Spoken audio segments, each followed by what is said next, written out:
Good morning students.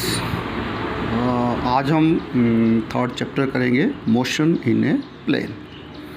तो motion in a plane में सबसे पहला टॉपिक यूनिट वेक्टर्स है। यूनिट वेक्टर्स हम पहले भी कर चुके हैं पिछले चैप्टर्स में। यूनिट वेक्टर्स क्या होता है? A vectors divided by its magnitude is called unit vectors. कोई भी वेक्टर है, अगर उसी की मैग्नीट्यूड से उस वेक्टर्स को डिवाइड किया जाए तो यूनिट वेक्टर्स कहलाता है। जैसे कि मैंने एग्जांपल के तौर पे ए वेक्टर्स लिया था, दिस इज़ ए वेक्टर्स। तो ए वेक्टर्स को अगर इसी की मैग्नीट्यूड से, तो किसी भी चीज़ की मैग्नीट्यूड हम उसके मॉड फॉर्म से निकालते हैं, ये मैग्नीट्यूड निकलती है, तो वो उसका यूनिट वेक्टर्स होगा। और यूनिट वेक्टर्स को हम डिनोट करते हैं कैप से। ये वेक्टर है, ये वेक्टर्स है जिसमें मैग्नीट्यूड और डायरेक्शन दोनों होती हैं, लेकिन ये यूनिट वेक्टर्स है। यूनिट वेक्टर्स जिसकी मैग्नीट्यूड की वैल्यूज़ 1 होती है, सिर्फ 1। इसका कोई काम नहीं होता, इसका काम सिर्फ डायरेक्शन बताना होता है और इसकी अपनी वैल्यूज़ 1 होती है। चाहे वो वेक्टर्स ए वेक्टर है, चाहे एक्स कैप है, चाहे ए कैप है, इसको कैप बोले, या ए यूनिट वेक्टर्स बोले, इसको हम ए वेक्टर बोलेंगे, इसको ए यूनिट वेक्टर्स बोलेंगे, या ए कैप, ये कैप इसको बोलते हैं। तो अगर इसकी मैग्नीट्यूड देखी जाए तो वो 1 होती है हमेशा। मैग्नीट्यूड का मतलब इसकी वैल्यूज़ 1 होती है और ये इसका काम सिर्फ और सिर्फ डायरेक्शन बताना होता है। तो इसका डेफिनेशन बोलती है ए वेक्टर्स को मतलब ए नहीं, ज़रूरी नहीं कि ए ही हो, ये एक्स में की फॉर्म में भी हो सकता है। तो अगर कोई भी वेक्टर्स है, चाहे वो ए वेक्टर है, चाहे एक्स वेक्टर्स है, चाहे बी वेक्टर, सी वेक्टर्स है, वाई जेड है, कुछ भी है, अगर उसी की मैग्नीट्यूड से, जैसे कि यहाँ पे हम एक्स वेक्टर्स की मैग्नीट्यूड से उसको डिवाइड कर दें तो क्या बन जाएगा? X cap, right. ये यूनिट वेक्टर्स की डेफिनेशन होती है। अब ये तो हो गया इसका फॉर्मूला। तो अगर हम अब जैसे यहाँ पे आ जाते हैं ए कैप में, ए कैप था ए वेक्टर्स को, तो इसकी मैग्नीट्यूड क्या होती है ए वेक्टर्स की? मैं यूनिट वेक्टर की बात नहीं कर रहा हूँ, वेक्टर्स की बात कर रहा हूँ। ये वेक्टर्स की मैग्नीट्यूड मतलब इसका मॉड फॉर्म ले लिया तो उसका वेक्टर हट जाता है ऊपर वाला। ये ऊपर वाला तो उसमें मैग्नीट्यूड नहीं है, नीचे वाले मैग्नीट्यूड है, मॉड फॉर्म में। इसका वेक्टर हट जाएगा, सिर्फ ए रह जाएगा, मतलब इसकी डायरेक्शन हट गई और सिर्फ वैल्यूज़ रह गई, मतलब मैग्नीट्यूड रह गई। अगर हम इसको वहाँ पे ले जाएं, इसके पास कैप के पास, ए कैप के पास, तो ये बन जाएगा A vector is equal to A into A cap. A vector is equal to A into, ये वहाँ पे चला जाएगा क्रॉस प्रोडक्ट होके, क्रॉस में मल्टीप्लाई होके, A vector is equal to A cap into A. तो ये था यूनिट वेक्टर्स। मैंने बताया आपको इसकी काम सिर्फ और सिर्फ डायरेक्शन बताना होता है। ये आगे टॉपिक आएगा तभी हम इसको ज़्यादा डिस्कस करेंगे। नेक्स्ट टॉपिक है, next topic resolution of a vector in a plane. तो बच्चों इसमें देखो, रेजोल्यूशन का रिजॉल्व करने का मतलब तोड़ना मीन्स इसको स्प्लिट करना, एक हिस्से को 2 या 2 से ज़्यादा हिस्सों में डिवाइड करना। जनरली हम यहाँ पे 2 भागों में बांटते हैं, तो 2 भागों में अगर हम इसको बांटते हैं तो क्या होगा, जिसको हम रिजॉल्व करते हैं। जो पहले हमने किया वो किया था कि 2 वेक्टर्स लेते थे जिसकी सेम ऑर्डर्स में, जो सेम ऑर्डर्स में होता था। इन वेक्टर्स की वैल्यू में पता कि ये ए वेक्टर्स है, ये बी वेक्टर्स है, तो उसका रिजल्टेंट ही इसको बना देते थे, ये रिजल्टेंट बन जाएगा इनका।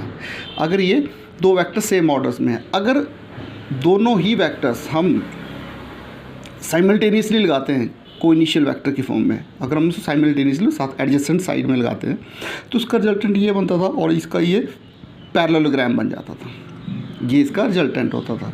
तो ये तो हमें पता है कि ये 2 वेक्टर्स हैं, इसका एक वेक्टर बनाना है। ये 2 वेक्टर्स थे, इसका एक वेक्टर्स बनाना, रिजल्टेंट वेक्टर्स बनाना है। This is the composition of vectors. अब है हमारे पास रेजोल्यूशन ऑफ वेक्टर्स। रेजोल्यूशन का मतलब है अब एक वेक्टर्स हमारे पास होगा, सिर्फ रिजल्टेंट वेक्टर्स होगा, उसको हमने 2 भागों में तोड़ना है, इसको हमने डिवाइड करना है 2 भागों में। ये ए वेक्टर्स रिजल्टेंट वेक्टर होगा और इसको 2 भागों में हमने डिवाइड करना है, राइट। तो resolution of vectors, the process of splitting of a vectors into 2 or more vectors is known as the resolution of vectors. इसका मतलब हुआ ऐसा प्रोसेस जिसमें हम स्प्लिटिंग ऑफ ए वेक्टर, किसी वेक्टर को स्प्लिट करते हैं, स्प्लिट मतलब तोड़ते हैं, इंटू 2 और मोर वेक्टर्स, 2 या 2 से ज़्यादा वेक्टर्स की फॉर्म में, तो उसको हम बोलते हैं रेजोल्यूशन ऑफ ए वेक्टर्स। अब रेजोल्यूशन ऑफ वेक्टर्स की फॉर्म हम बता रहे हैं, 2 कंपोनेंट वेक्टर्स में हमने इसको तोड़ा है, 2 कंपोनेंट फॉर्म में हम ले रहे हैं, हमारे सिलेबस में सिर्फ 2 कंपोनेंट में है। तो ये रिजल्टेंट वेक्टर्स हम ले रहे हैं, एक वेक्टर, इसको हमने 2 वेक्टर्स की फॉर्म में तोड़ दिया, यहाँ ए वेक्टर और बी वेक्टर की फॉर्म में। लेकिन पहले जो हम करते थे तो हमें दोनों वेक्टर्स की वैल्यू पता होता कि इसकी लेंथ इतनी है और बी वेक्टर्स की लेंथ इतनी है, इन दोनों को हमने जोड़ दिया तो इसका रिजल्टेंट उसके हिसाब से, एंगल के हिसाब से बन जाता था। लेकिन अब हमारे पास सिर्फ एक वेक्टर्स है, अब ये 2 भागों में अगर टूटेगा, अगर सेम ऑर्डर्स में तोड़ना तो हमें ये नहीं पता कि ये लेंथ कितनी होनी चाहिए और ये लेंथ कितनी होनी चाहिए। तो इसलिए हम क्या करते हैं, इसको एक मल्टीप्लाई कर देते हैं हम किसी भी नंबर से, जैसे m से इसको मल्टीप्लाई कर दिया a भाग को, तो और इसको n से मल्टीप्लाई कर दिया b भाग को, तो हमें ये पता लग जाता है कि जितनी भी वैल्यूज़ होगी वो उसके साथ इसको हम मल्टीप्लाई कर सकते हैं, तो ये r वेक्टर्स हो जाएगा। तो इसको स्प्लिट करना हो तो हमें ma और nb की फॉर्म में, कंसीडर्स हमारे पास o r वेक्टर्स हमने लिया, can be resolve into 2 component vectors along the direction of ma vectors and nb, ma vectors and nb vectors, ma vector। अगर हम सेम ऑर्डर्स में लगाते हैं तो ट्राइंगल बनता है, अगर हम एडजेसेंट साइड्स में साइमल्टेनियसली लगाते हैं तो हमारे पास ये पैरेललोग्राम बनता है, राइट, ध्यान रखना। उसके बाद तो क्या हो गया, ओ पी वैक्टर्स किसके बराबर आ जाएगा, ओ पी वैक्टर्स, ये ओ पी एम ए के बराबर हो गया, और P R vectors N B के बराबर हो गया। तो ट्राइंगल लेंगे हम, from triangle O P R triangle हम ले ली, यहाँ से using triangle of vector addition, triangle of vectors O R vectors, जो इसका फिर से वही वाली चीज़ ले लेंगे कि अपोजिट ऑर्डर्स वाला रिजल्टेंट बनेगा और सेम ऑर्डर्स वाले इसके कंपोनेंट्स बनेंगे। Means O R vector equal to O P vectors plus P R vectors. Therefore O R vector किसके बराबर है, ये आर वेक्टर्स के बराबर है, और O P vectors N A और एन बी।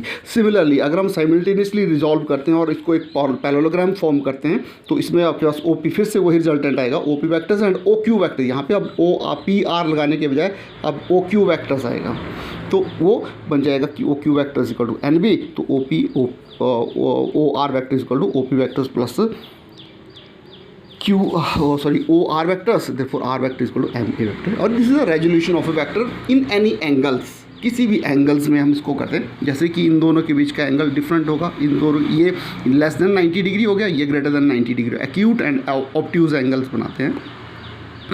तो एक्यूट एंगल जो लेस देन 90 डिग्री होता है, 90 से कम कोण, न्यून कोण और अधिक कोण जिसको हम बोलते हैं, तो ये इस फॉर्म में हम उसको ले सकते हैं। लेकिन अगर हम रेजोल्यूशन ऑफ वेक्टर्स करते हैं और वो भी रेक्टेंगुलर कंपोनेंट में, ये तो हो गया लेस देन 90 और ग्रेटर देन 90, लेकिन अगर हम इक्वल टू 90 ले, अगर रेजोल्यूशन ऑफ वेक्टर्स, यहाँ पे देखिए एक वेक्टर्स लिया गया है, अगर ये 2 भागों में बांटा गया है एक्स और वाई की तरफ, तो इन दोनों के बीच का जो एंगल है, दोनों वेक्टर्स के बीच का, ये 90 डिग्री है। तो 90 डिग्री हो तो उस टाइप के वेक्टर्स को, अगर कोई वेक्टर्स रिजॉल्व होता है और दोनों वेक्टर जो कंपोनेंट वेक्टर्स बोलते हैं, इनको हम कंपोनेंट वेक्टर बोलेंगे, जो जिसमें टूटता है, स्प्लिट होता है, वो कंपोनेंट वेक्टर्स होते हैं।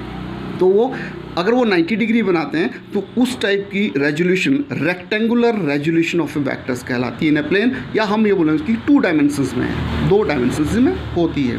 तो resolution of A vectors into 2 mutually perpendicular, ऐसे जो आप 2 कंपोनेंट वेक्टर्स होंगे जो आपस में परपेंडिकुलर होते हैं, परपेंडिकुलर होने का मतलब 90 डिग्री बनाते हैं, is called the rectangular resolution of A vectors. तो हम कंसीडर कर रहे हैं ओ आर वेक्टर्स को, फिर से यहाँ पे ओ आर वैक्टर्स लिया जो कि आर के बराबर है, स्मॉल आर के बराबर है, has to be resolve into, आप इसको कुछ भी ले सकते हैं, जरूरी नहीं है स्मॉल आर ही ले, आप इसको कैपिटल आर भी ले सकते हैं, तो इनको भी चेंज कर सकते हैं नाम को। तो has to be resolve into 2 perpendicular vector, ये परपेंडिकुलर का साइन है, perpendicular vectors along X axis and Y axis.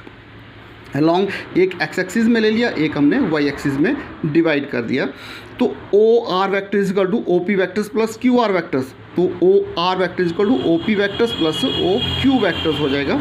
लेकिन यहाँ पे फिर से वही बात आ जाती है, तो ओ पी वैक्टर्स है वो एक्स के बराबर है, ओ क्यू वैक्टर्स नहीं लगेगा, ओ पी एक्स के बराबर है, ओ क्यू वाई के बराबर है। अगर हम इसको वेक्टर्स की फॉर्म में लेना हो तो ये आ जाएगा एक्स, वेक्टर्स लगाने के बजाय अगर हम आई, एक चीज़ का ध्यान रखना, अब यहाँ पे हम एक नई चीज़ स्टार्ट करेंगे, वो है आई कैप, जे कैप एंड के कैप। मैंने बताया था कि ये यूनिट वेक्टर्स हैं, कैप लगी है मीन्स यूनिट वेक्टर्स है। ये डायरेक्शन शो करता है एक्स एक्सिस को, ये शो करता है वाई एक्सिस को, और ये शो करता है जेड एक्सिस को।